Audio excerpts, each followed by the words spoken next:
अक्षरम ब्रह्म परमम स्वभावोध्यात्म मुच्यते। जो क्षर माने होता है नाश होना, क्षरण होना। अक्षरम जिसका क्षरण ही ना हो, इसीलिए भगवान का एक नाम अच्युत है।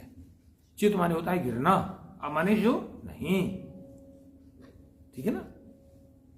तो जो जिसका क्षरण ना हो उसी को ब्रह्म कहते हैं, वही ब्रह्म है।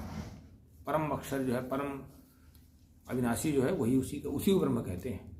और स्वभावोध्यात्म उच्चते, अध्यात्म क्या है कहते हैं, वो स्वभाव अपना वास्तविक स्वरूप जो समझ ले वही आध्यात्मिक है। जो अपने स्वरूप को समझने के लिए चल दे, अपना स्वरूप नहीं जो सीधा में देख ले हमारा मूल स्वरूप क्या है। ये तो पता नहीं कितनी बार हम बदले होंगे, कहीं भैंस बन गए होंगे, कहीं बैल बन गए होंगे, कहीं पता नहीं सांप बन गए होंगे, पता नहीं क्या। ये तो हमारा स्वरूप ही नहीं है, वो तो कवर हम पहन लेते हैं, वो तो हमने कवर पहन लिया, समझ आया ना। जो अपने वास्तविक स्वरूप को समझ ले उसको कहते हैं, ये जो यह समझने के प्रयत्न करने लगे उसी में धीरे धीरे और गहराई में जाए उसको कहते हैं अध्यात्म।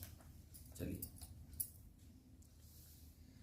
अव्यक्तोक्षर इत्युक्तस्तमाहु परमांगतिम यम प्राप्त न निवर्तन्ते तद्धाम परमम मम।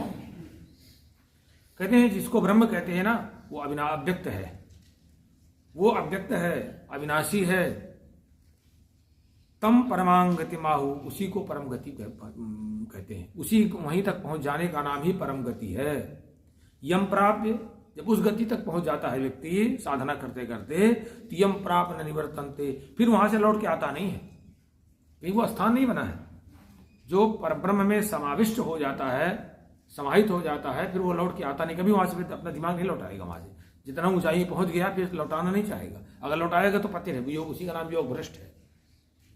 तो कहते हैं भगवान तत्मम परमम धाम, वही मेरा परम धाम है, वही मेरा परम स्थान है। लेकिन वो परम स्थान कैसे प्राप्त होगा, कैसे? पुरुषस्य परा पार्थो भक्त्या लभ्यस्तुनन्या यस्यांतस्थानि भूतानि येन सर्वमिदं ततम्। कहते हैं अर्जुन, यस्य अंतस्थानि भूतानि येन इदं सर्वं ततम् स परः पुरुषः। जिस परमात्मा के अंतर्गत सभी प्राणी हैं, जिस परमात्मा के अंतर्गत सभी प्राणी हैं, एन उस सच्चिदानंद परमात्मा से, जिस परमात्मा से संपूर्ण जगत एकदम परिपूर्ण है, स परा पुरुषा, वही परम पुरुष है, उसी को सनातन कहते हैं, उसी को जो विनाश नहीं होता। तू अन्य, लेकिन उसकी प्राप्ति कैसे होगी? कहते हैं तू अन्य अनन्या भक्त्या लभ्या, वो अनन्य भक्ति से ही प्राप्त होने योग्य है। बार बार अभी उस दिन भी अनन्य भक्ति की बात आई, मत चित्ता जो मुझ में अनन्य चेता, अनन्य चित्त की बात आई। यहां पर भी भगवान कहते हैं केवल अनन्य भक्ति से ही प्राप्त होने योग्य है। अगर भक्ति में कमी है तो वो नहीं प्राप्त हो सकता, और बढ़ाना पड़ेगा, और बढ़ाना पड़ेगा, और पुष्ट करना पड़ेगा भक्ति को, और पुष्ट करना पड़ेगा। मत कर्म कृन मत परमो मत भक्ता संग वर्जिता निर्वैरः सर्वभूतो भूतेषु जिस समावेति पांडवो। ये है 11वां का 55, इसी का नाम है अनन्य भक्ति। कि भगवान कहते हैं कि जो व्यक्ति मत कर्म कृत, जो भी कर्म करे मेरे निमित्त करे। देखना, कभी विचार करना, जब आप किसी सामान्य मानव के प्रसन्नता के लिए विचार करके खाना मैंने कार्य करेंगे, वो दुख का कारण बनेगा, तृष्णा का कारण बनेगा, अशांति का कारण बन जाएगा, क्योंकि वो कभी प्रसन्न हो जाएगा, कभी नहीं प्रसन्न होगा। लेकिन जिस समय आप भगवान की प्रसन्नता के लिए करें, बड़ी शांति रहेगी। हम संतोष जरूर हुआ, मैंने जो किया पूरी ईमानदारी से किया, भले नहीं किसी को पसंद आया, मैंने पसंद, चूंकि मैंने किसी एक व्यक्ति के लिए नहीं किया, प्रसन्न करने के लिए।